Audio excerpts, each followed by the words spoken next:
It's almost All right. Okay.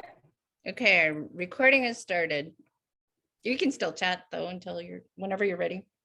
okay. Do we have everybody on who wants, we think? Oh, we'll still have some people jumping Okay. on, but that's okay. Well, for those of you who do not know Helen Atthowe, you're in for a real treat. If just reading the name of her talk, you can see how her incredible brain works. Everything is integrated, and everything is integrated. Helen, we all know from when she used to be in the Bitterroot, and she was a wizard then, and has expanded her wizardry to many more environments since that time. And I think we should just let her have the floor and go. Helen, thanks for being with us. Oh, thank you so much. It is wonderful to be talking to all my farmer friends in Montana. So many of you have helped me, egged me on with some of these system thinking, ecological farming thinking. And I remember back to all those wonderful meetings at the Ursuline Center with the farm improvement clubs. Remember when John Tester was just another organic farmer with a farm improvement club. And now here we are, older and much wiser. And I'm still thinking about how to bring ecological relationships into farming. And so I start with this slide, which is the produce from the new farm, because I'm not going to talk about it today. I just don't have time, but the nutritional quality of food, the food as medicine, all of the vital things that the soil system creates in terms of a healthy food system for healthy humans, that's also part of the systems thinking I'm talking about. So don't forget it, but we're going to get really nerdy about soils and biology. I hope you're all up for that. So this is a new farm in Oregon. We semi-retired, my late husband and I semi-retired to 211 acres in Eastern Oregon and put in an orchard and vegetable production and greenhouses and high tunnels. And we continue to work on this idea of creating a soil organic matter system. And what I mean by that is that minimal soil disturbance for both soil and habitat building simultaneously. And I think this photograph of the farm shows it best. I'm taking it from the wild hillside across the river that runs through the farm to the main production area. And what I love about this photo is that there's minimal soil disturbance. That here we are when balsam root is blooming, arrowleaf balsam root on the hill, and you see very little, if any, bare soil on the farm. So what we're still trying to do, what I'm now by myself trying to do, is very simple: create a closed system, high carbon, low nitrogen, grow our own fertilizer, low input and low labor farming. How hard can that be?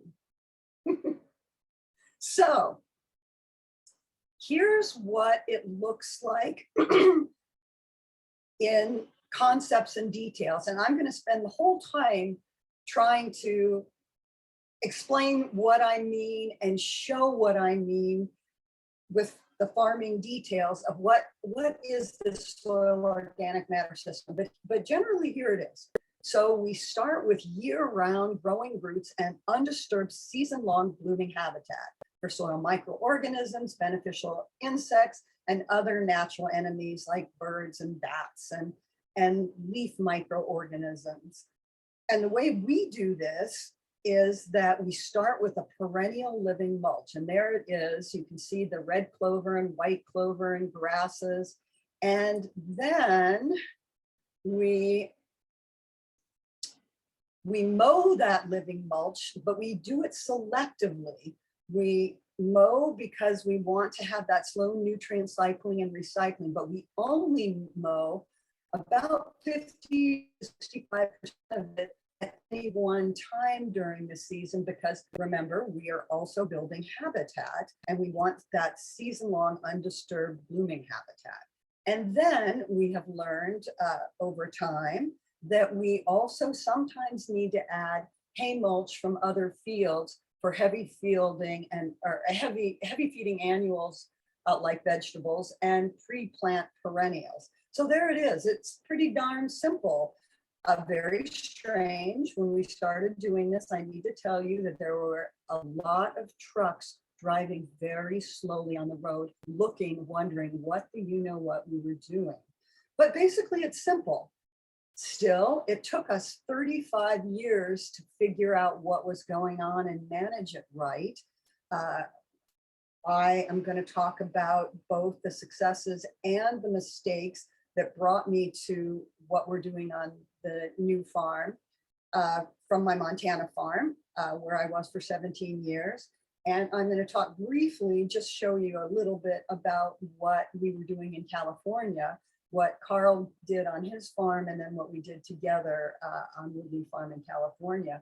But it all led to us coming up with what we call our 10 principles for managing ecological relationships rather than just crops. And the first 3, we kind of reworded a bit from the USDA's Natural Resource Conservation Service Soil Health Initiative.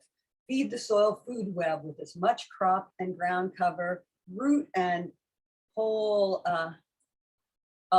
plant above and below ground diversity as possible. Disturb the soil as little as possible. And then create those places for both above ground and below ground natural enemies and biological control organisms. By the way, everyone knows what I mean by not natural enemies, right? I mean the biological control organisms. Because Becky, when I told her about natural enemies, living in Montana in these times, had a whole nother idea of what I meant by natural enemies, but biological control organisms. Then third, grow a living root year round and feed that root zone, that magic root zone where everything's going on, the rhizosphere. And then Carl and I've added, grow or obtain your carbon source where you are rather than importing carbon from a distance. Add organic residues regularly, not all at once in the spring, just like the prairie does it or a forest does it. Focus on slow release carbon, not fast release nitrogen. This was a hard one for me to get. Recycle rather than import mined nutrients. We don't want to be increasing our soil fertility by tearing up somebody else's land. That's kind of been a goal for us. Selective fertilization, avoid fertilizing the whole field. Selective weeding, choose a ground cover and then chop and drop weeds. And finally, maintain and create wild habitat as close to crops as possible, which is a big deal as we've learned from our biological control experiments. All right.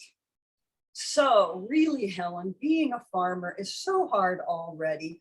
Why do we have to add one more thing? Why does a soil organic system matter? Well, first of all, I have always loved all my little free ecosystem providers like this praying mantis and the birds and the spiders. I could do a pinup calendar on all the different spiders on the farm and all the different praying mantises doing their praying mantis things. But generally it boils down to ecological relationships are complex.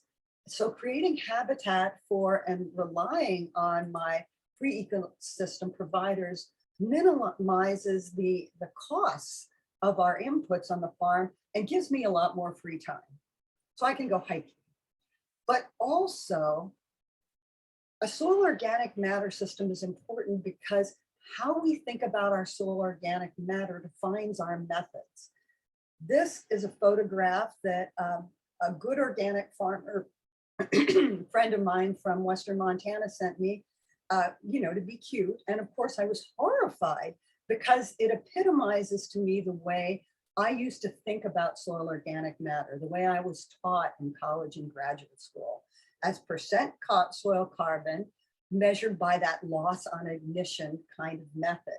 But the way I think about soil organic matter now is that it's a continuum of progressively decomposing organic compounds. And I think a lot of regenerative agriculture people are starting to think about soil organic matter this way.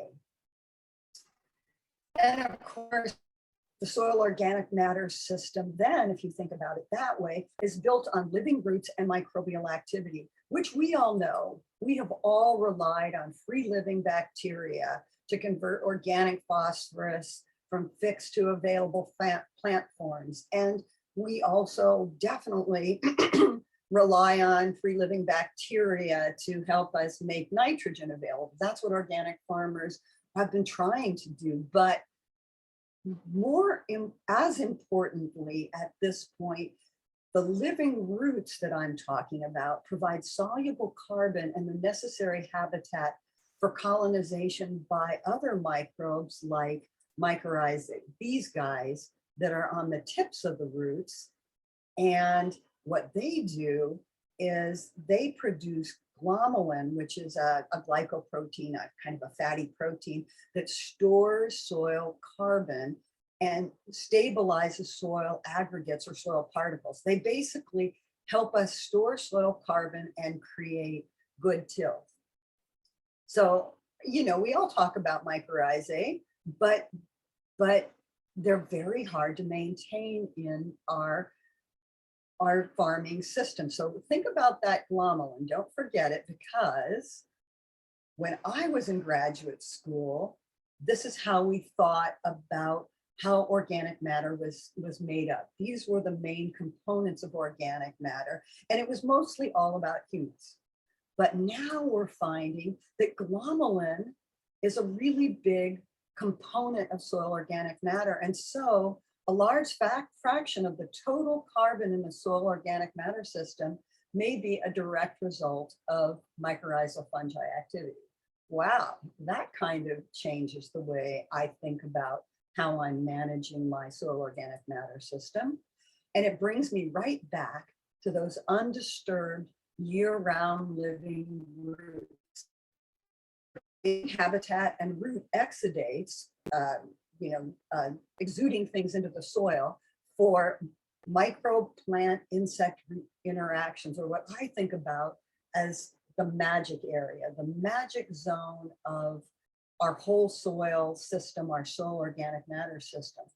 But that root interaction habitat where we're getting nitrogen fixation and biological control, all the things we rely on as organic farmers, this is what it looks like. It's fragile. It's these little tiny roots with even more fragile root hairs that are pulverized when we till and when we cultivate the soil for weeds. So how do we balance this? How do we still do that tillage, do that weed management so we can get good yields and still have minimal soil disturbance, that natural nutrient cycling and recycling, and keep those year-round growing roots that provide habitat for the soil microorganisms and beneficial insects? Well, this is my orchard, part of my orchard this year, and some people are scared to death when they look at this, and some people are just thrilled by it. And I've got to tell you that 20 years ago, I would have told you that this wouldn't work, that there was just too bloody much competition in the system to get the kind of yields that we're getting. And I want to spend the rest of the presentation explaining why I think that this is working and the details of how it's working. But first, I want to talk about how I got to be brave enough to try that kind of craziness, no-till orcharding and putting young trees into a crowded system like that. And I started in Montana, and I want to talk about both the successes and the mistakes that helped me learn. So, and I'm going to admit that I'm a recovering nitrogen longer. I was all about nitrogen in my farming. And so I created a legume living mulch soil and habitat building system. And some people thought this was strange, but wait till they see what we're doing in Oregon. So let's go back. The basic practices were for about the first 11 years, I did an annual living mulch, which I tilled in every spring for my soil fertility as a big cover crop, and added lots of compost. And then in about 2005, I moved to a perennial living mulch system with no till in the row middle and strip tillage only in the crop row. With in all the years, both the annual and the perennial system, there were surface applications of the living mulch throughout the growing season. And I made compost until about 2002. And the system worked. There were some good things. We increased predators and parasites, which decreased the pests. And I was able to stop spraying even certified organic sprays in about 2000. We also got habitat for pollinators, and we increased fruit set with this habitat for pollinators. And the results were good. We got good yields, and very excitingly also improved quality, really thick pepper cell walls, for example. And surprisingly, we got improvements to to disease suppression and cold tolerance. We also saw an improvement in the soil over time. Soil organic matter increased, cation exchange capacity increased. Excuse me, I've got to take a sip here. Cation exchange capacity being another measure of overall soil health fertility. But here's the big mistake. Nitrogen, phosphorus, and potassium increased to the point that they were excessive. And I have to admit, in the 1990s, I was kind of excited about these because these increases, because when I was in graduate school, they told me that organic farming was just a niche practice and maybe for homeowners in their backyards, but that there was no way we could really manage soil fertility and get high levels of nutrients in our soil. Well, look at this. I managed to almost pollute my soil with just as high of nutrient levels as chemical farmers. Yay for me. So I'm being facetious, but by about the middle 1990s, 1996, it's hard to see here, but look at the green line. It's hard to see because the potassium is so high, it's just taking over with that gold line. But the green line is nitrogen. And by 1996, I was up to 100 parts per million of nitrogen. And the reason this is bad is that I started seeing things like blossom end rot and pepper sun scald and all the things that increase with excessive nitrogen. And fortunately, when I decreased and stopped my compost applications, I saw less and less of this. But why? I wondered why I had been able to get such excessive nutrient levels. And I think 25 years later, I'm beginning to understand why and utilize it. So what I didn't understand was that the nutrients in the surface applied mode clover living mulch feed the soil organic. I knew that I was building organic matter, but I didn't understand what a big system it was and how to work with that system.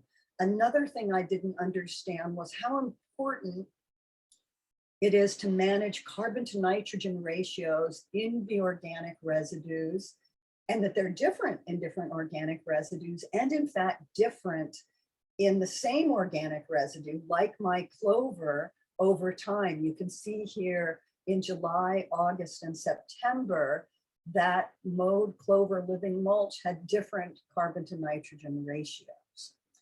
So the other thing that I didn't realize, or was only beginning to realize was that this clover weed living mulch year-round root with the perennial living mulch provided root habitat for many nutrient cycling and recycling microbes. But I started to see that growing roots, keeping growing roots, and residue carbon to nitrogen ratio maintenance and management matters. That was what I needed to figure out. And I did a lot of experiments. This is an old picture and an old experiment, but I'm coming back to it, re-looking at the data, and finally, again, 25 years later, I'm beginning to make sense of some of the things that I should have learned a long time ago. I wish I'd done this experiment for 10 years. Boy, I'd really understand things now. But in this experiment in the mid-90s, I compared monthly treatments of this living mulch in the row middle only. We did monthly mowing, light disturbance, which is a little bit like cultivating. You go down about 1.5 inches, maybe 2 inches, really shallow disturbance, tillage, and then no treatment where the clover living mulch was allowed to grow in what at the time to me was very tall and unruly, about 2 to 3 foot tall.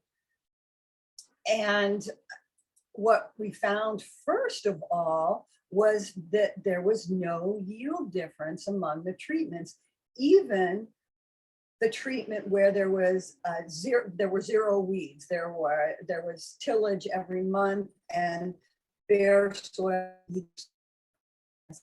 Oh, wow, okay, well that gives me room to try things. But this is the stuff that I'm coming back to, and I apologize for data. I'm going to walk you through it because I'm in one of those rare moments when I understand what's going on. So first on the bottom are the dates that we looked at total microbial biomass. So what's my microbial community doing from July through August to the end of September with these different treatments? And the top red line is mowed monthly, and the total microbial biomass was generally higher where the living mulch was mowed monthly.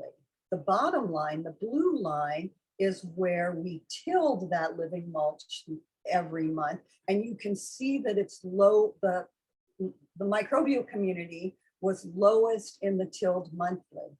And in fact, if you look at the dates on the bottom, the dates with the A's are pre-treatment, the dates with the B's are post-treatment. Well, look at that blue line where we tilled every month, the total microbial biomass decreased with every tillage. We know this, but it's such a visual to me. The mowed monthly, as well as the unmowed control and the lightly disturbed treatments, all do a general increase and then a general decrease. And this is normal in Montana, where we finally start warming up about the beginning of July, or we used to, and then we got kind of cold towards the end of September, or we used to. But that's kind of what the microbial community did. And look at August, look at what the microbial community, let's see if I can make my pointer point. By August, that was when the soil microbial community's having a party. It's summer in Montana. This is when they're doing their thing. This tells me a lot about how I want to manage my residues. Even in the unmowed control, look at August is the party time for the microbes. So that really makes me think about how I'm managing my residues. I don't want to do everything in the spring and then give the microbes no more residues to feed upon for the rest of the summer, I don't think. But let's look at the next data. And I promise you, I'm going to get through data and not inundate you with data for the whole rest of this time. But this is really exciting. So this We just looked at what the microbes were doing all summer. Let's look at what the soil nitrogen was doing all summer. So in June, July, August, and September, I looked at living mulch that was unmowed, that's the blue line, and mowed living mulch, which is the gold line. And there were mowing treatments both in June and July. And what happened? This freaks me out, or it did freak me out when I first did this experiment. And I wondered, I'm adding residue and my soil nitrogen is actually going down. And when is it the lowest? It's the lowest in August when the microbes are having their party. So what we know, and what better researchers than I have told us, cover crops absorb 60 to, I can't read that because there's stuff in there, 65 to 70% of residual soil nitrogen, and they tie it up or hold it in plant biomass. And of course, that's why when we till in a cover crop, we get such a huge boost because of that residual soil nitrogen. But what's also going on in the short term with this mowed surface applied living mulch is that it ties up the nitrogen as the soil organic matter system builds and our soil fertility bank account also builds. So we get this temporary tie up that is what keeps the whole soil organic matter system going, but can be really problematic, and what people trying no-till have really suffered with in terms of maintaining fertility and crop yield that first year. And also root interactions and the microbial community build, including microorganisms like those mycorrhizae I was talking about. And of course, it won't surprise you to see that I also did some research on mycorrhizae towards the end of my time at Biodesign Farm in Montana. But I looked at mycorrhizae in the crop row. I'd already figured out that I could leave a perennial living mulch in my row middle, but what about how to manage in the crop row? And so we looked at minimum till in the crop row, no till, and tillage with some other weed management options like paper mulch and vinegar. And what we found, not surprisingly, mycorrhizae were definitely highest in the no-till, but yields were the lowest. Mycorrhizae were lowest, but yields were highest. However, there was a sweet spot with the minimum tillage, and I mean shallow tillage about, maybe 2 inches, and maybe only 1 or 2 passes, usually had to be 2 passes, but sometimes with transplants, I could get away with 1 pass. The sweet spot was that I still maintained mycorrhizae, not as many as in the no-till, but more than in the till, and the yields were almost as good as in the highest tillage treatment. So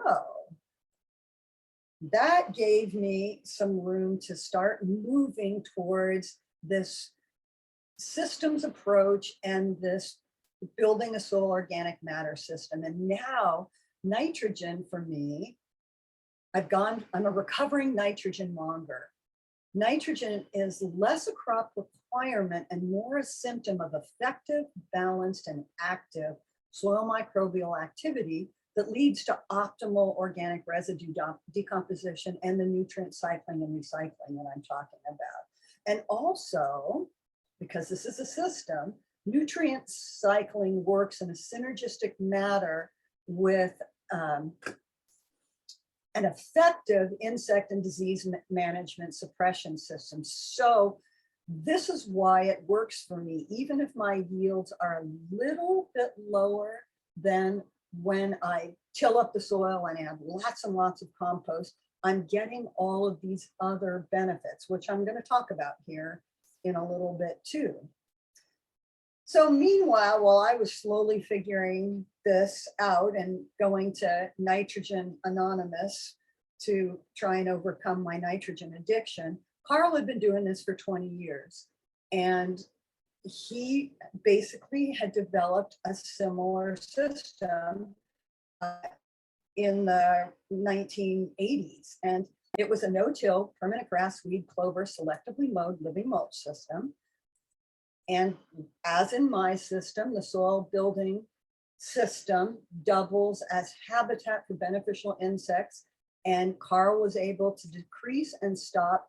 Well, he wasn't brave enough until we started farming together, but when we were together, we decreased and stopped disease and insect spraying, which is a really big deal in California.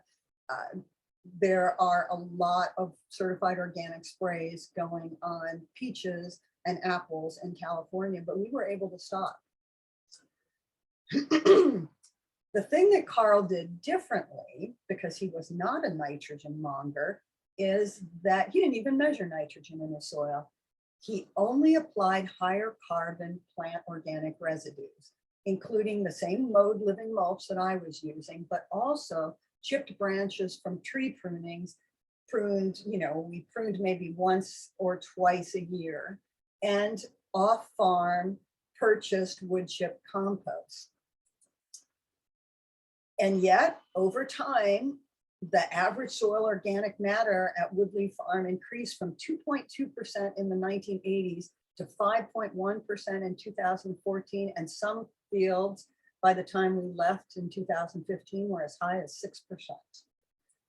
But soil nitrate nitrogen, the nitrogen that plants most readily take up, decreased during that time. And by the time we were farming together, nitrate nitrogen was as low as 15 parts per million. Now, you can imagine what a nitrogen monger thought of that. I was totally freaked out. And yet, we had great yields and great quality.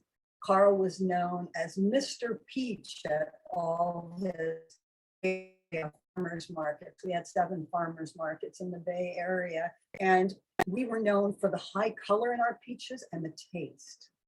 So this gave me the courage to be dragged along with Carl's ideas that you don't even need to measure nitrogen in your soil system.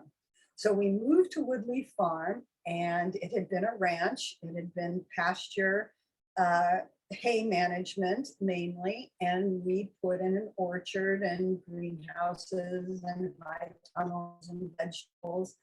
And we started to see incredible produce. So I'm going to take you through everything that we did, because it's sort of strange and not necessarily intuitive. But generally the system, let's go back here. Generally the system was selectively mowed grass, clover, weed, living mulch for our grow our own fertilizer. The goal was to bring in no off-farm fertilizer. And this would promote nutrient cycling and recycling with residue carbon to nitrogen ratio management. So we were really careful about maintaining carbon to nitrogen ratios. And then we created soil micro habitat with root architecture and species diversity. That provided above and below ground habitat for all the beneficial insects and microorganisms. And what this meant was no off-farm fertilizer or pest spraying and minimal weeding. I'm sorry to say that I have not figured out how to avoid weeding entirely. We started with actually good soil tilth. It's this beautiful creek bottom, river bottom soil, but they'd just been managing it for hay. They'd been just taking off hay. So we both started with very low nitrogen, carbon, organic matter levels were less than 3%. Nitrogen is just embarrassingly low. That really is 3 parts per million, and phosphorus was below 5 parts per million. And I would never in 100 years have believed, that we could have made this work. So here's how we started. we did a no-till orchard. And basically, you can see a little bit of disturbance to that row. We did go through with a subsoiler, or what I like to call my my single shank plow. Anyway, it just went just basically broke it up a little bit, and then we did a living mulch. Was blown into the middles, and then we pre-plant applied hay mulch to the tree hole at about 50 pounds of mulch per tree hole. And that hay mulch came from, obviously, from another field. And then Carl was not a nitrogen monger, but he was a mineral balancer, and learned from Neil Kinsey and followed some of the Albrecht methods of adding minerals, which he believed were a vital part of the fruit quality, its nutritional quality, and its taste. So we didn't want to do the whole field, but we did selective fertilization with phosphorus and micronutrients added to the tree hole only pre-plant. But there was no nitrogen fertilizer. It was only that living mulch blown into the crop row and the hay mulch. So then we planted the young tree.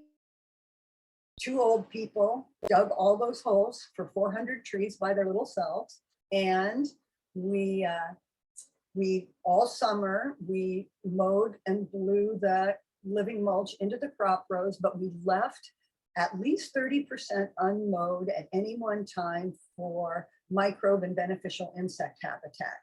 And Carl figured, we were trying to keep good records, that the diesel required for mowing 4 times a year was about 10 gallons per year. And the living mulch that we were putting on, we measured what the nutrient levels were in there. And as I said, we started with a slow soil fertility system. So the living mulch that we added back when we first started was low in nitrogen, but pleasingly high in some of the micronutrients like iron and boron, and adequate in manganese. So that was, there were some good things, but generally low nitrogen levels, and phosphorus and potassium too. But we were adding it back. And though it was lower in nitrogen than my Montana farm Clover mix, where I had, basically legumes with a higher level of nitrogen added every time I mowed the living mulch, still we calculated that 100 pounds provides about 2.5 pounds of nitrogen. 1 ton provides 50 pounds of nitrogen. And if we mow 4 times a year, technically we could be getting 200 pounds of nitrogen per acre. But of course, we're just surface applying it. So as my professors in graduate school would have said, we're losing a lot of nitrogen. And the first year, peaches were growing just a little bit on the slow side in my mind. And I was worried that we were seeing a little bit of nitrogen deficiency.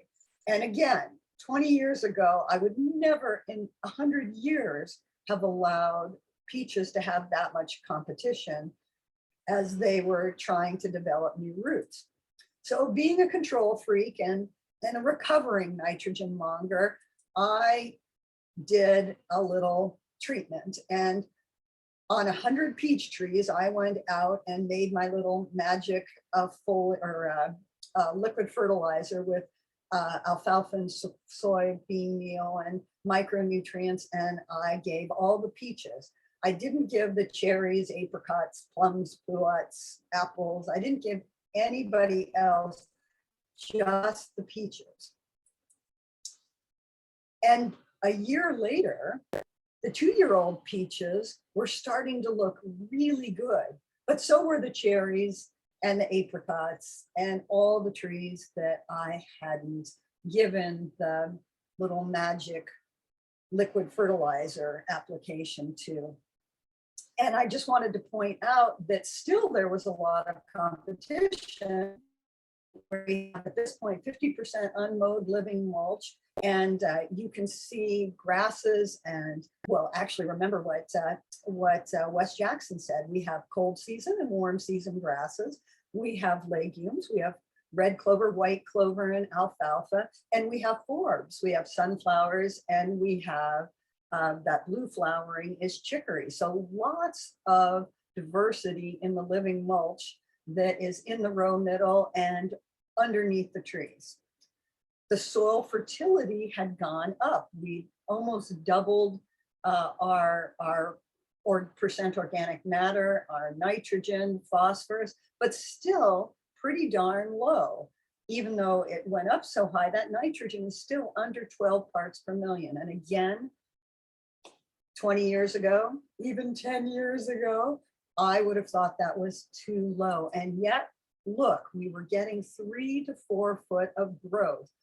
Why such good growth with low soil nitrogen and phosphorus?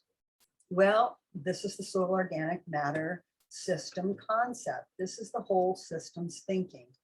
Managing organic residues with minimum and no tillage and mowing provides soil organic carbon, organic nitrogen, organic phosphorus, potassium cycling and recycling through the soil microbial community, but it takes time. Whoops. All right. So what's happened over time in this strange soil organic matter system? Basically, what's happening is that we're getting really good yields and quality, and I don't have to spray, and things are relatively clean. I'm so proud of those nectarines, because nectarines are particularly susceptible to insects, as are apples that usually get lots of codling moth. And I'm not going to say we don't have any codling moth, but we have low enough that that it's an acceptable yield. Even in this terrible year, when we had record heat, it was over 100 degrees for 6 weeks and over 90 seemed like all summer. We had resilience. We still had in the orchard excellent yield and quality. And in fact, I believe that this ability to maintain some higher living mulch, I mean, it could get to 3 or 4 foot, allowed me to manage humidity and temperature in a way that I was able to avoid a lot of the sun burning to fruit that the neighboring orchards got. So the orchard system works. That's well and good. But what about annual vegetables and dry beans and grain crops? Can you really get away with this kind of high carbon, minimal tillage, no tillage in the orchard system when you work with vegetables? Well, we put in an experiment, and the plan had been to have this experiment last in the same place for 5 years and rotate crops through it. And I haven't quite made it exactly that long, but I've got some pretty good data from here. So what we compared was mowed and blown living mulch only, so that the perennial living mulch in the row middles are blown into the beds. And then the other treatment is adding an additional 4 inches of hay mulch from another field. And there's what it looked like on the left in December of that year. The living mulch only is pretty much decomposed, and all you see is the pasture underneath. And then in March of 2018, we did a relatively shallow strip till in the crop row only. So we tilled in all those treatments. And here's what we saw when we compared the pre-treatment to the post-treatment. using what I'm calling the standard soil test nutrient levels. And what I'm calling our standard soil tests are the way that we always manage or measured soil nutrient levels. I'm going to, in a minute, show you another way that Carl and I came up with for measuring soil fertility. But generally what we saw was an increase in soil nitrogen, not so much phosphorus, but an increase in soil nitrogen, and more of an increase where we added the extra 4 inches of hay mulch compared to where we just added the living mulch. But let's look at the yields. When we looked at cabbage yields, there was statistically no difference between the mulched treatments and the unmulched treatments. And I threw in here poundage for 100-foot row because I wanted to, the yields were pretty darn good, and I wanted to take that to a level that meant something. On the other hand, red peppers, there was a difference. There was a higher yield in red peppers where we added that extra 4 inches of mulch compared to just adding living mulch only. So peppers, being a heavier feeding crop, are going to want a little extra help. And again, the yields on the peppers were great that first year and the second year, and they continue to be good. Dry beans, no statistical difference between the mulch treatments, the living mulch only, and the extra 4 inches of added mulch. What we did see is that the yields went up year after year, so they were higher as the system seems to build. So now I want to just briefly tell you about the different way that we're measuring soil fertility now, because again, I'm thinking about soil organic matter differently.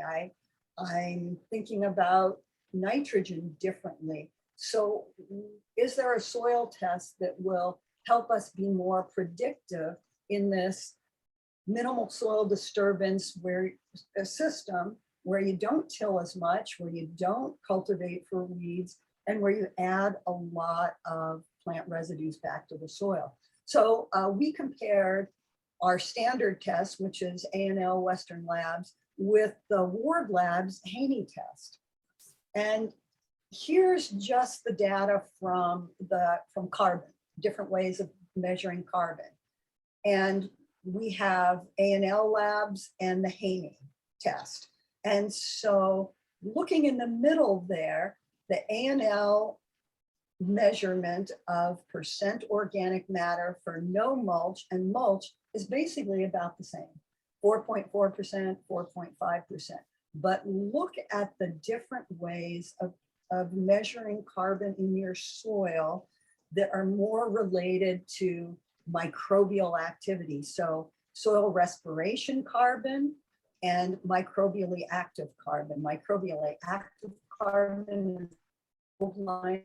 That black and white zebra striped line is the soil respiration carbon. And there you see difference between the no mulch or the living mulch only and the extra added 4 inches of mulch. So what I think we're finding is a way to be more predictive with these different ways of adding organic residues and doing more minimum tillage. But I'm still on the fence, and other people are looking at the Haney test that are much better researchers than I am. The Haney test also measures microbial activity, and this is the PFL data, or the total living microbial biomass data from the soil. And basically both the added 4-inch mulch and the living mulch only had excellent PFL readings. But there were some differences by the time we looked at predator-prey ratio, the good guys and the bad guys in the soil, and fungi-bacteria ratio. the soil measured that first year in 2018 a little better with the added 4-inch mulch. But now, years later, as we continue doing this system, we're just seeing increased soil fertility and increased microbial health, which is a good trend to be seen. So that's the data. Now, let me just show you the practical details of how this weird system works. Here we are in March 2020, and we're just getting ready to start our soil prep. So we strip till the weeds and the low carbon to nitrogen ratio green living mulch. So a little bit higher nitrogen green succulent stuff. Whoops. But we're also adding in the brown hay, high carbon to nitrogen ratio mulch from the previous year. So we're kind of doing a balance of different carbon to nitrogen ratios. And I'm strip tilling it in with my cute little tractor and cute little tiller. I wanted to say that if I had a spader, it would disturb the soil less. If I didn't have that competitive no-till perennial grass row middle, I could probably do some other no-till options, but this is the whole system that I'm working with, and I want to leave that habitat for beneficial insects in the row middle. So I have those perennial row middles.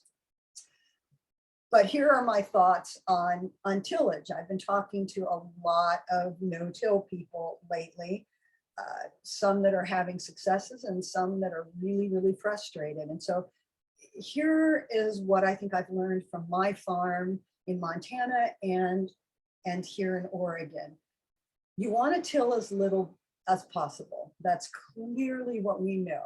You want to keep those growing roots and those fragile root zone area rhizospheres intact. But when you till, only till when you're incorporating organic residues to feed soil microbes and speed nutrient cycling. Don't just keep tilling and tilling, add something. When you till, incorporate weeds to suppress crop competition. And if possible, try to rotate where you till so that you don't till every year. Maybe there's some places where you don't till. And it's becoming kind of a broken record, but keep a growing root in the soil year round. So by April, things are really starting to green up in Eastern Oregon. We're getting higher carbon to nitrogen ratio in our living mulch. So I mow that higher green succulent stuff, and I till it into the soil one more time. So I have 2 passes, but I'm adding residue both times. And here's when the crops start coming up. This is seeded peas and seeded lettuce. But I want to point out that there's a difference between a dead and a living mulch. This living mulch, bless its little heart, can grow right back into the beds and of course become competitive. But the beauty of this whole system is that if I give the crops the initial advantage, they usually can handle it. As you can see there on the right, it would embarrass most people to show people that part of their field. It looks pretty wild and messy, but that lettuce I have cut, it's cut and come again salad mix. I have cut it from when the peas were very, very young to when we're harvesting peas. So what's also happening is that tall living mulch that I'm not mowing and blowing into the lettuce because it's really hard to get out of the lettuce mix, and so it's unsaleable. So I have to let it grow tall. It's providing cool shade to keep my lettuce going. This mow and blow system, though, works really well for long season crops like onions and shallots for a little bit extra weed suppression. You can see there on the left, when the onions are young, you can see in the middle picture that the living mulch, and especially that's mostly red clover, is grown back into the onions. And again, most people would be horrified by that, but we have been getting great yields of onions and enormous shallots.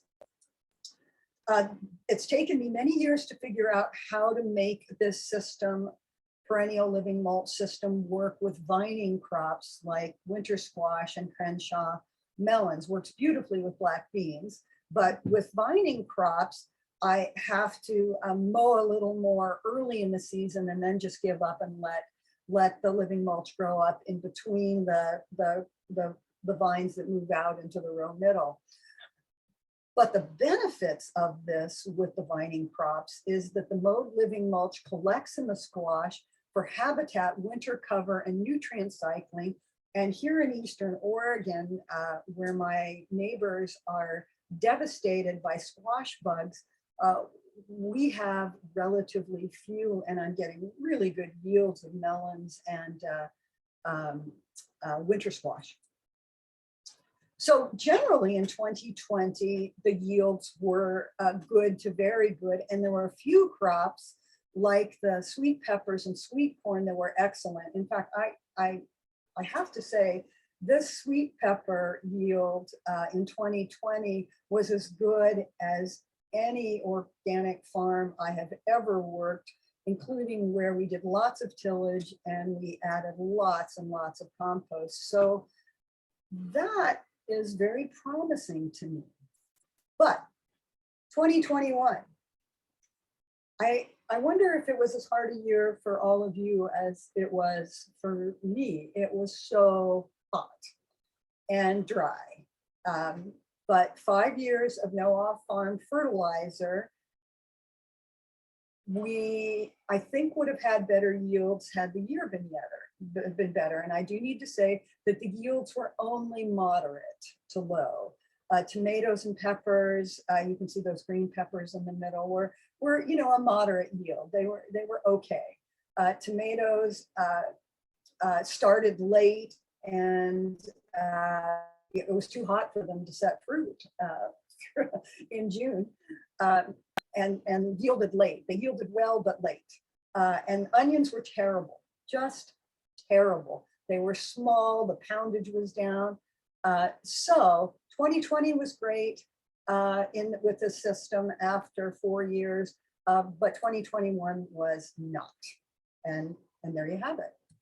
So in summary, I want to go through the benefits and the challenges of this system. And one of the big challenges is, at least as far as I have figured, and Carl, who is much smarter than I, figured, there's an opportunity cost to growing your own fertilizer in field, because it means a decreased yield per acre. You're putting space aside for that grow your own fertilizer. But of course, it's also doubling as habitat for beneficials. And the other thing is that you really need to manage those carbon to nitrogen ratios. The high carbon fertilizers depend on microbial activity to make the nutrients available to your crops. So there's possible nitrogen and phosphorus tying up in cool, wet springs. But the benefits are pretty enormous. I need to tell you that the soil organic matter system and this high carbon fertilization approach has really given us better quality. We see virtually no blossom end rot and no sun scald. And I always thought sun scald was just, if I didn't get my foliage covering my peppers quickly, it was just normal. Well, no, it doesn't have to be normal, it turns out. And I get to save a lot of labor. So in 2021, I had a time helper, and last year I did the whole farm myself, including harvesting, although I did have my CSA members came out and helped me harvest. It's amazing, people are always willing to come out and help harvest, not weeding so much. But mostly this farm is managed by myself. It's very small, but by myself. So no spraying for insects and diseases, minimal weeding labor, mainly on seeded things, and then the climate modification, which gives me protection from both wind and heat. No purchase fertilizer cost and no labor to make and spread compost. So basically what I'm doing now is with my big mower and my little mower, I'm applying organic residues directly to crop fields in the orchard and in the vegetables. And I'm doing this rather than what I used to do, which was feed it to animals, collect the manure, making compost, and then spreading the compost on the fields. So I'm saving labor and diesel. So to finish up, I've kind of thrown a lot at you. I can't see you, so I can't see if everybody's fallen asleep or got glazed eyes, but I'm going to summarize this system now and say that the soil organic matter systems means that I have added plant residues which decompose into soluble soil nutrients and also more slowly into soil organic matter bank account for the soil fertility system. So that's kind of how I'm hoping things work. And then this system will release plant nutrients basically as they're needed through the soil microbial food web. It's entirely dependent on the microbial community.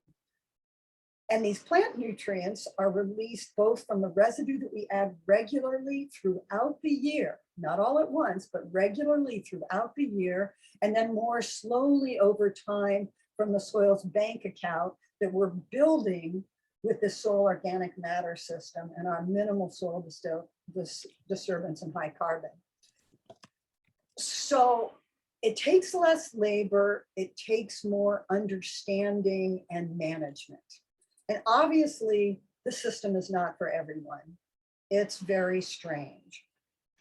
But I want to say that some of these principles that Carl and I developed on our farms in Montana and California, and we're now utilizing here in Oregon, I think can be taken and utilized on other farms and other places growing different crops. And I do have a few more slides of what I think are the most important of these principles and how to apply them in different situations. And I could go through those 5 or 6 more slides, or we could stop right now and we could move to comments and questions. What's your pleasure? I think we have a couple questions and then we can kind of see what happens from there. Let's do questions. Sure. And Doug Crabtree did have a couple questions, but he had to leave. But basically wanting to know what the annual precipitation is at your place. I should have told you that. It's very similar to the precip in the Bitterroot. We're about 15 inches of precip per year, and we don't get much snow. The Wallowa Mountains, I'm literally at the base of the Wallowa Mountains, and Eagle Creek that runs through my farm comes from the Wallowa Mountains. So there's snow up there, but I do need to say we're in the desert of Eastern Oregon. Do you irrigate? Oh my goodness, do I irrigate? I have, I wish I could go back to that first slide because I love it. The first slide, remember where I was taking it from the hill and you could see we have a little bit hilly ground. So the irrigation comes out of Eagle Creek that runs through our property higher up the canyon. And then there's an irrigation ditch, and we have a gravity system that goes into gated pipe, and then it goes down the hill and back into the river. So with my no-till system and no spray system, I'm returning clean water back to the creek. But yes, I have to admit, all my farms have had very good water sources. I have noticed in the orchard, I have been able to get away with irrigating once every 10 to 14 days, and even during this terrible drought. So as we build that soil organic matter system, the orchard is requiring less water. What is your initial soil? The soil is a sandy loam.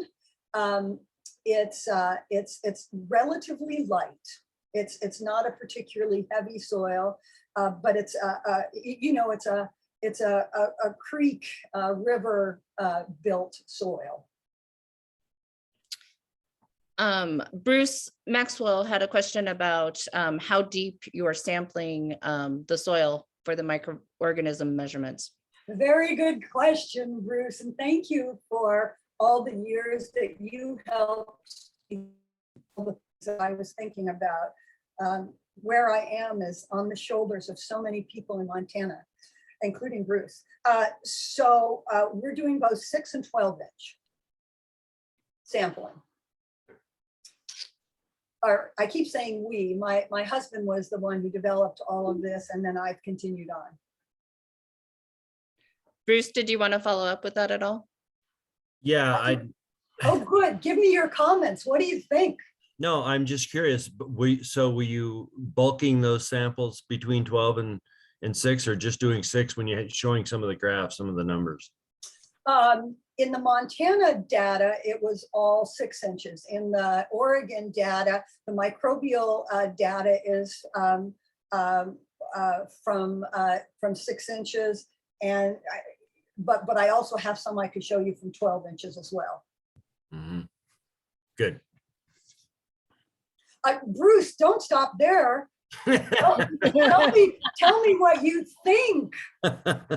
Oh, I think it's wonderful. I think that your systems of each time you've learned a lot, and you're moving forward. And I've always been impressed by the fact that you were interested in doing measurements that sort of back up your understanding of the patterns that you get. I think it's fascinating to see, and I'm so happy to see this monthly changes in things, because I think there's a real temporal aspect to managing microbial activity and as we have measured through carbon and etc. But I think that that's and our abilities to know more about the microbial community are enlightening.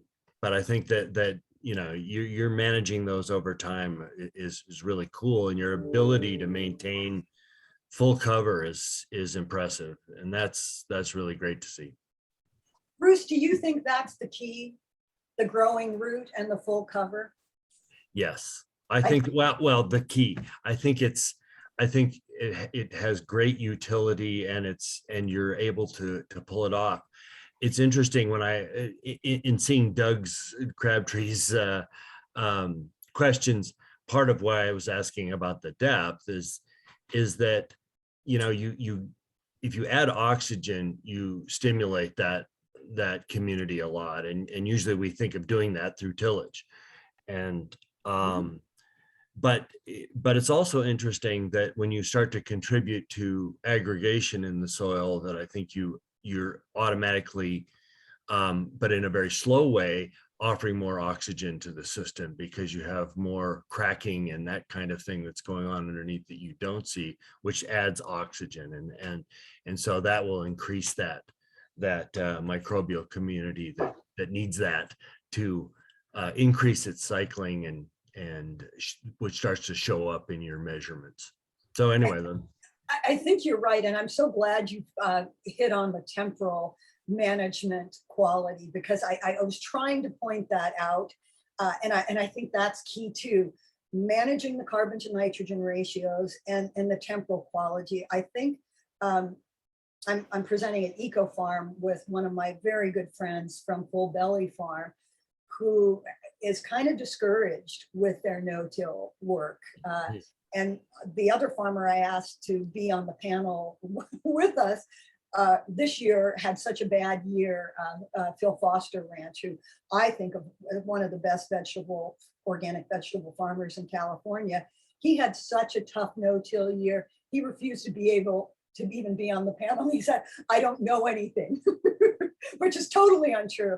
But I think what's happening is not balancing out the carbon to nitrogen ratio in the no-till residues they're using. But I don't know.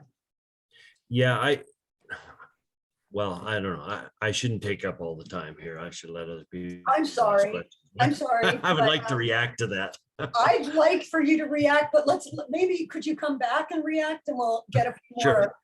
more people commenting. Yeah. So we'll go to John and then we'll go to Rich. So John Brown. Yeah, great. And I'll come back and watch this more.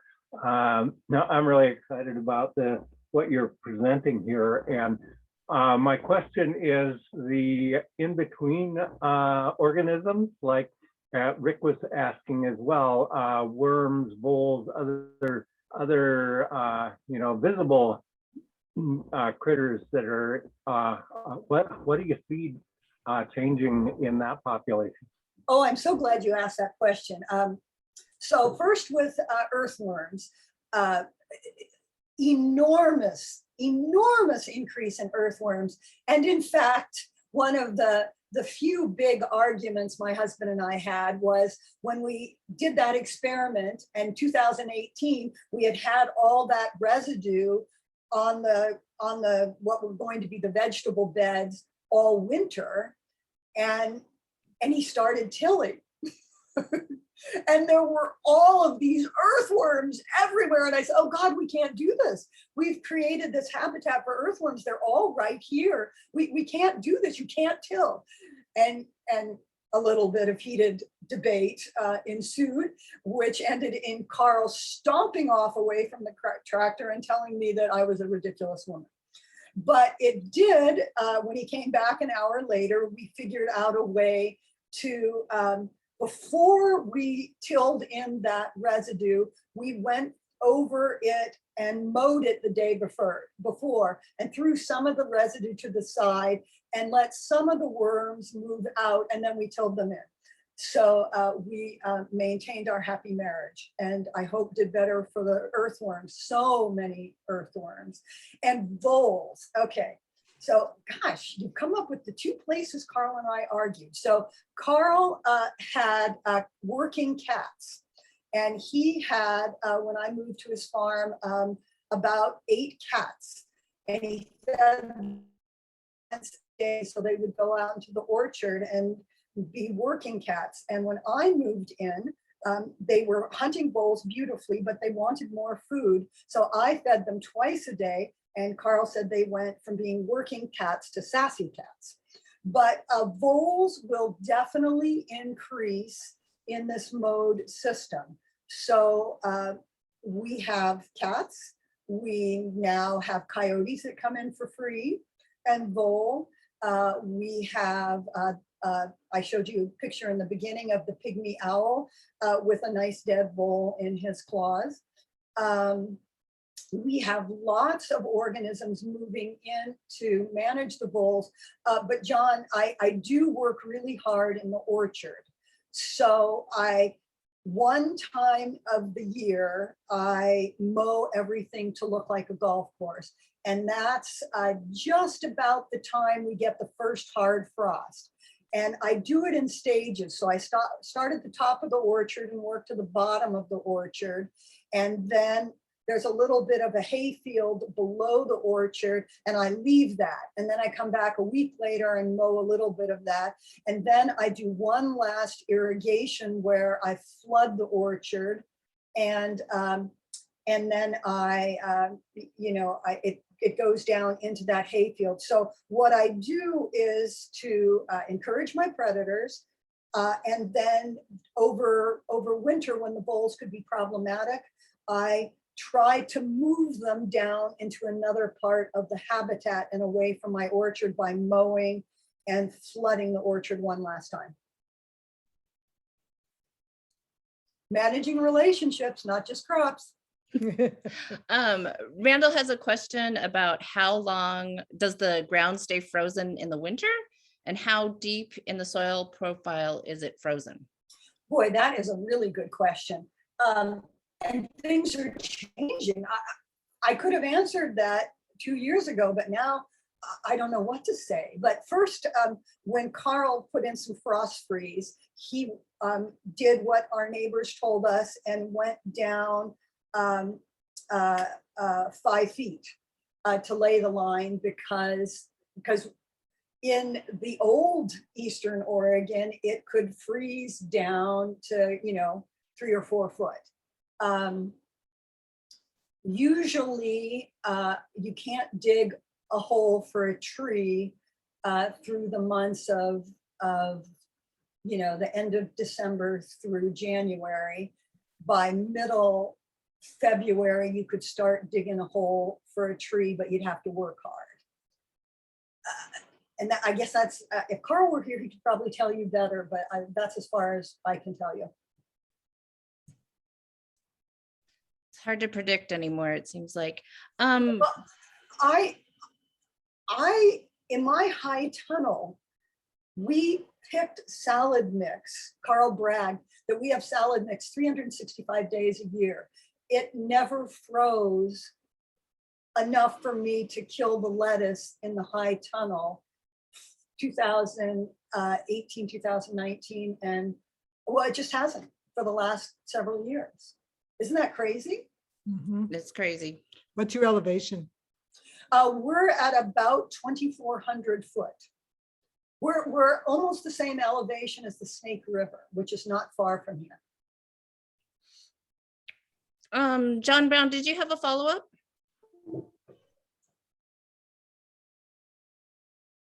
No, I didn't. Oh, okay. But great answers. I love this. Great questions. Thank you, John. Becky. Oops, you're on mute. Becky, you're on mute. Okay. I still can't hear you. Now you can hear me. Yes. Thank you, Helen. I knew this was going to be interesting. I mean, in a sense, what you've done is sort of create a mini forest ecosystem, and that leads or prairie ecosystem. Yeah, which is closer to a mini forest ecosystem. And I guess that leads to 2 questions. And I'll ask them both at the same time, and because you may figure out a way to deal with it. But one question is, have you thought about really trying to do some of your annual cropping in an orchard to provide some cooler, shadier habitat in a changing climate? And the other one, Can you see that slide I just put up? Or maybe you can't. It's a picture of I know I can. of growing the vegetables in the alleyway. But go ahead. Give me the second Okay, question. that totally answers that question. Well, I actually have more comments on that, but go ahead. The other question is, this pretty much illustrates how it gives lie to some of the carbon trading payments to a conventional annual farm system and some of the seeming inanity of some of the proposed carbon trading schemes that are even possibly going to be subsidized by us as taxpayers. And I'm just wondering if you've had much discussion with the forest ecology crowd that is working deeply with the carbon trading schemes worldwide, and if you are aware of some of the proposals that are circulating in our dear Congress right now. I am working with one lobbyist group, the Agriculture Fairness Alliance, but we're moving in kind of a different direction. So I'd have to say, I don't think I am aware, but I'm sure you will make me aware. And then I'm going to answer the question I can't answer. So Go ahead. when Carl was trying to entice me to, you know, stop farming in Montana and come to California, he gave me an acre of apple. It was basically mostly apple. Well, it was diverse, but mainly apple orchard on his farm to work with. And I put in a forest garden. There was really no place for vegetables, so this is where I did it. And I learned a lot. And I decided I didn't want to do that. And the reason I did is it was hard to commercially manage an orchard and harvest and prune and do all those things with even with every other row. I only did every other row of vegetables, and that it was okay for some of the shady crops. But even the shady crops, I got some powdery mildew on collards and kale, and it was embarrassing how bad my peppers and tomatoes were. So yes, I really like it, but if there's space to let trees grow and then grow my own fertilizer in the crop row, I think I'd rather do that. The only thing that I would change is that you could grow fertilizer and still do a little bit of root harvesting, I think, or flower harvesting. So you could grow flowers and harvest and then still mow your carbon in. And we started harvesting some of that chicory, for example, and you could do that.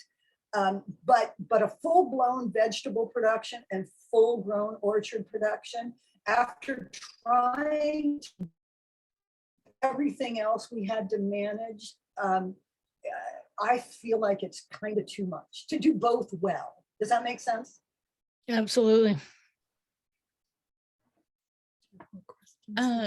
Just one question about wind, what the wind is typically there? Terrible. I live in a canyon, so you wouldn't expect it. And I do need to say that actually I am better than farther down the valley. We're very, very windy.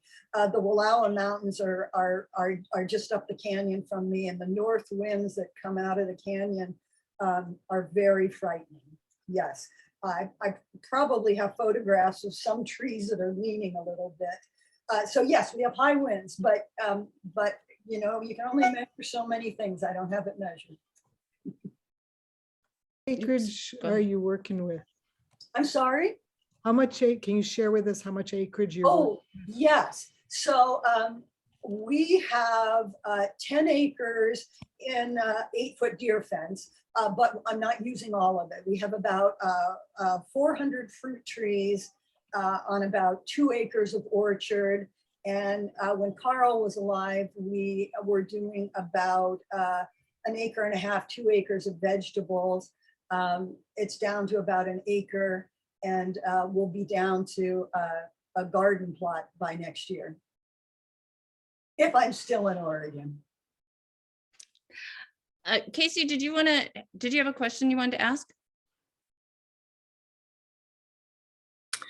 Yes. Thank you, Helen. I've been a sort of a quiet fan of yours for 15, 20 years after I discovered your videos that you put up in the Bitterroot on YouTube. And from those, I started gardening really similar to how you were with Clover, and started a community garden in Great Falls, Montana with kids. But from there, now I'm farming large-scale dryland acreage in Fort Benton. And one of the things I keep trying to remember is sort of the principles I learned from your videos. And one way we're applying that is through perennial alfalfa and yellow sweet clover. So about 1,500 to 2,000 acres every year, we will roll and mow those acres instead of using tillage initially. And the thought is that maybe we can get that crop to stop using moisture, and use that mowing event to replace a tillage event. And then we'll come back and lightly incorporate the root ball much easier and going shallower. But my question is, recently I had to dig up our backyard and part of a corral because I had a break in a water line, and we've had a terribly hot, dry year here also. So what I noticed was going through our backyard where we have a perennial intermediate wheatgrass growing with alfalfa in our lawn, in comparison with the corral where there's no living root, is there's absolutely no moisture left in our perennial lawn. It was like digging up styrofoam, dry styrofoam. But down 5, 6, 7 feet, there were actually earthworms and trails of earthworm activity. Where in the corral, where there's no living root, it was very wet still. Our deep prairie soils had retained that moisture even through the drought, leaving it available for a plant next year. However, there was no earthworm activity, and the soil was fairly compact, probably because of the corral and no living roots. But from that, my question is, as I think about that and the way we've been farming with perennials, I want to say or dream about a rotation where we have perennials in for 5 to 10 years in a rotation that allows those root systems to go deep in the ground, and increase the vertical space per acre. And then we can come back into a rotation where we are using tillage. And so my question is, what's happening with that soil life and filling the profile full of roots that might allow a large dryland farm like ours to do tillage, but also maintain what you are after with soil biology, the organic matter, but also being able to do tillage in a way that is beneficial, to allow us to actually produce a crop with the limited moisture we have. So somewhere in there is a question. And I'm curious what you think about going deeper in the soil profile in some of these prairie soils that we have, to fill it full of roots, soil life, in a way that we can then use tillage instead of a chemical like glyphosate to farm. Oh, brilliant. Your system sounds really exciting and you've got my head spinning. Let me see if I can pull it together. So I think it's always trying to figure out the balance. That's why I showed the microbial data and the soil nitrogen data and the inverse relationship, that when the microbes are having a party, there's less soil nitrogen, but it's the long-term effect that we're looking at. So the same thing with soil water, I think, and I probably didn't make it clear, but I think that what we do is we build systems, they get to a somewhat dynamic equilibrium, and then they fall apart. And we start over, and we build an early succession system, and it falls apart. And so with that vegetable area, what we were planning, the way Carl and I set up the experiment was as a 5-year experiment. So we were going to do this minimal tillage, and then we had really big row middles, because after 5 years, we were going to move into that living mulch. And then we were going to till the bejesus out of it, right? Or we were going to till it. We're going to do deep tillage. And then we would seed the beds that had been the permanent beds for 5 years. And I kind of feel from my farming in Montana that the system kind of takes a while to calibrate, and then it starts breaking down after about 5 years. And in Montana, for example, what happened is all my red clover changed the soil microbial community, right? And built up nutrients in the soil that better suited the grasses. And there had been literally no grass the first year I seeded that red clover. And by by 4 or 5 years later, it had become, certainly by 5 years later, it was 90% grass. So we know that the system is going to change. And if I were smarter, I would understand what's happening in the root system. Here, I'm going to just throw this on too, that we know, can you see that? We know that with some research, we're finding that different root architecture and root exudates allow colonization of a whole different microbiome of species-specific microbial symbionts. So we have to keep that growing root in, but we need to, I think, change the system periodically with tillage. And I think that we need to use accept it, is to figure out what root systems are going to work in this no-till system or in this drier minimum till system.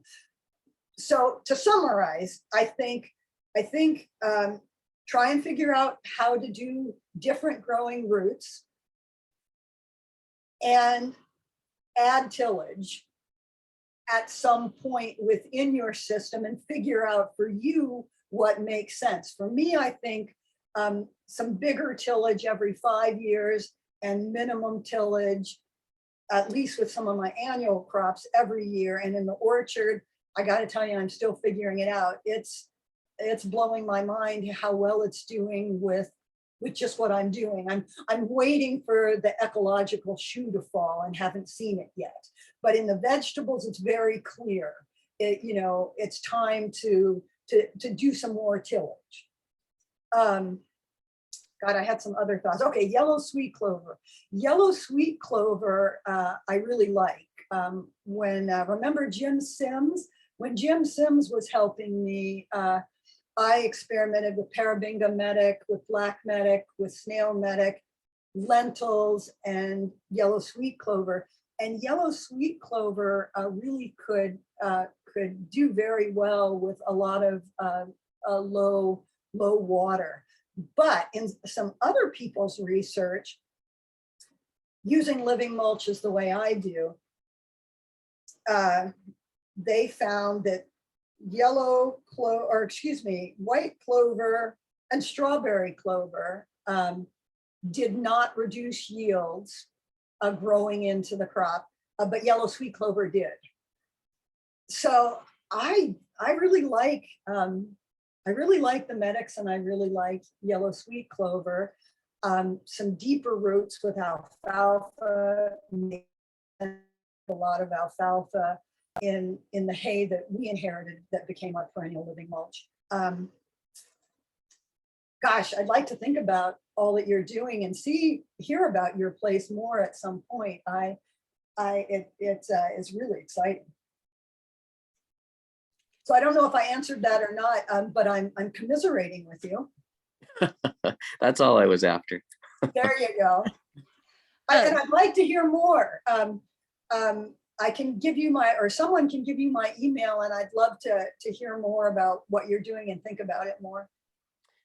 Are you fine with me sharing your email address then? Absolutely. Okay, great. Becky, do you want to just ask your questions? Yeah, sure. I'll ask my second one first. With Casey's question in mind, are you willing to comment on the role of livestock or not in garden scale and large scale systems? And your answer may simply be that you don't want to deal with livestock, but I'm curious to hear what your thoughts are on that topic. Yeah, I'm throwing it to the end of the slides I was going to add. So can you see that? Yep. Okay, so I don't use livestock in my systems, and Carl didn't use livestock in his systems. He didn't use any manure after the first couple of years in the early 80s. So in my research, mainly what I do is insect stuff. I just got into the soil stuff, but The insect work that I've done, one of my very good friends and neighbors in California did chickens there on the left. And there's my orchard on the right. And you can see a difference in above ground biomass, can't you? You can see that I have a lot of blooming habitat and residue to put into my orchard. So that's part of my system. And when I measured both insect pests and biological control organisms where they were doing the chicken track,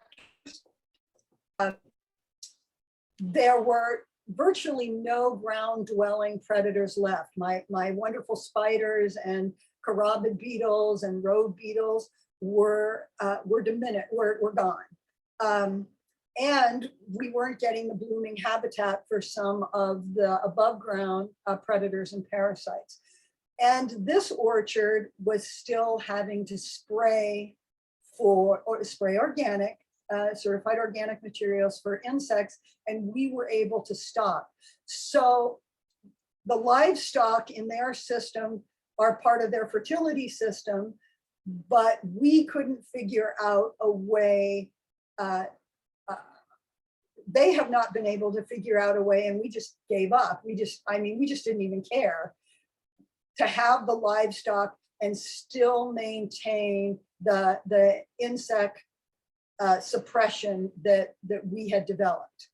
So that's the main reason for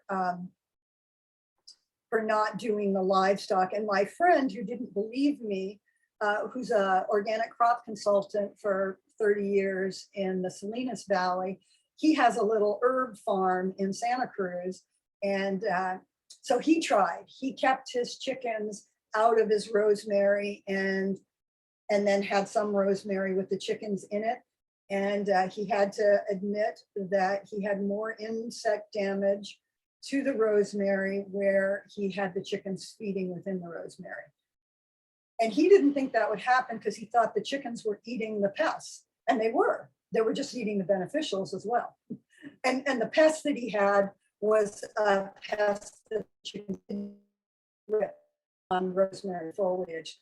So I guess I'd say that the effects of different organic residues on plant growth and ecological relationships are not the same. And that you can create your system with livestock. I have not studied that. My other question may or may not be related to that. Can you tell us a little more about what challenges Full Belly Farm is having in their no-till efforts? God, Maybe you don't want to. I feel like I shouldn't. I feel like I shouldn't do that, except to say that it's crop competition and nutrient cycling to the crop. Okay, that's fine. I'm also a good friend of Judith Redmond, and I have enormous respect for them. So anyway, that's and I think there may be some disagreement among the partners, and Paul's the one that's speaking with me. Judith is not. okay. Enough said. Anyway, next question, quick. Do we have any more questions? I think we're caught up in the chat. Oh, good. Yeah. Okay. Because actually, I can't believe it, but I only have a few minutes and I have to go to, I mean, here I am out in the middle of Eastern Oregon and I never have this much, but I have another Zoom call here in 5 minutes. Oh, Well, Helen, I want to thank you so much. This has been just amazingly informative, as I expected it would be, but you've set yourself a high bar to live up to. And I hope we will see you back in Western Montana sometime very, very soon. I'm going to be there for Christmas and for a couple of weeks in January. And then I'm teaching a course at a permaculture institute. So I'm going to be there for about 3 weeks. And if I can meet up with anybody, I'm going to be mainly in the Bitterroot, Missoula. And if anybody wants to come talk to me about possibilities that would entice me to move back to Montana, I don't have to have my own farm. I can help people on their farm as long as they let me measure things and set up experiments. Let's talk, Helen. Yes, let's talk. Well, thanks so much, Helen, for your time and your effort and your energies. And thanks everyone for signing in and bearing with whatever Zoom challenges you may have had this morning or all this week. Just for, yeah, for an update at noon, we have Bruce Maxwell, who asks the question, does organic farming have anything to gain from precision agriculture? And he'll be joined by a couple grad students, Sasha Lowen and Hannah Duff. And then that's at noon. And then tonight, we have our happy hour and awards ceremony, virtually, of course. I'll open that happy hour at 5 and the awards will be at 5:30. And it's just the best way that we can celebrate the week and organic agriculture and the leaders in it and all of the community. So I hope you can join in then. And then lastly, too, there is a student summit. It is a separate registration from this event. And that's a great way to support the grad students and even undergrad students that are focusing their questions on organic ag. Let's see, the election ballot has gone out.